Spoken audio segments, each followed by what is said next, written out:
Hi there and welcome back to the channel. Today we're going to be continuing the series talking about commonly made mistakes in the IELTS speaking exam. And again, I'm going to talk about something which is super common. It's one of the biggest mistakes that candidates make, and that is the mistake between he and she. This kind of misgendering problem that happens with many candidates in the exam, especially candidates who come from countries where their native language perhaps doesn't distinguish so clearly between he and she, like the Chinese language, for example, at least in spoken Chinese.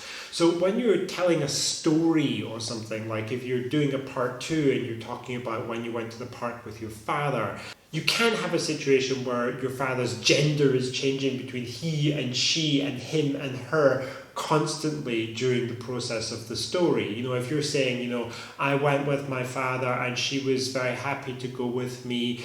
He is usually very busy in his job, but that day she had a vacation. You know, if you are giving that kind of very, very inconsistent grammar between he and she and possibly also him and her, it's going to lower your score quite dramatically, and it's the kind of thing that many examiners will listen for, and they will say, well, this person could be a 4 for grammar because they have so many very, very basic level mistakes, even with things like he and she. So it's something you need to work very, very hard on and focus on when you're telling stories or when you're talking about people, particularly in part 2s that focus on people, because obviously you're going to have a lot of he and she in that.